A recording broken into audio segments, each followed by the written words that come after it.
Hey there, friends, and welcome back to another 3-Minute Thoughts. My name is Derek, and in the next 3 minutes, we're going to take a look at Matthew chapter 18. Matthew chapter 18 is probably one of the most important chapters that deals with life in the church, especially in the Gospels. It's been called the Discourse on Community, or other theologians have called it the church chapter. Because in this, Jesus is going to lay out how his followers are to treat one another, especially those who are weak, those who are wandering, and those who are wounded. How's that for alliteration for you? All right, so Matthew chapter 18, verses 1 through 5, it says, "At that time the disciples came to Jesus saying, 'Who's the greatest in the kingdom of God?' And then Jesus calls a little child and says, 'Unless you turn and become like children, you will never enter the kingdom of heaven.'"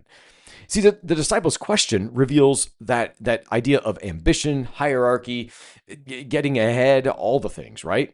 Yet Jesus is going to flip the question up on its head. And he says, greatness in the kingdom isn't about status or position or title. It's about humility. It's about dependence. Children in the first century world had zero rank or privilege. They were entirely dependent.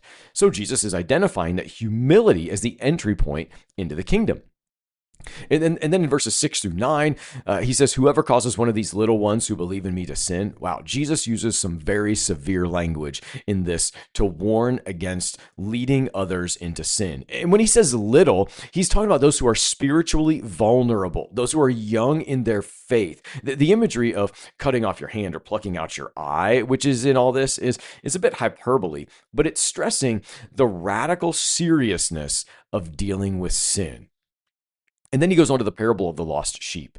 And in this short parable reveals the Father's heart for restoration. If a man has 100 sheep and one of them goes away, does he not leave the 99? See, God's concern is not with the majority who are fine, air quotes there, but with the one who is lost, gone, distanced from the rest. His love is personal, persistent, and redemptive. And the goal of discipline is correction in the community, or reconnection in the community, maybe.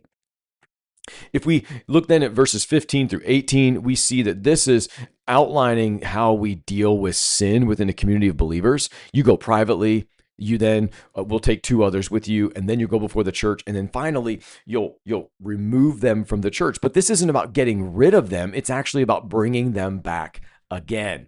The final section, verses 21 to 35, is really all about, Lord, how often will my brother sin against me and I forgive him? Man, Jesus is actually here going to flip it upside down and say, forgiveness is unmeasured, right? Quit keeping a record of wrongs. Refusing to forgive others shows we haven't grasped what forgiveness truly is anyway. So let's be a forgiving people, friends. Be well.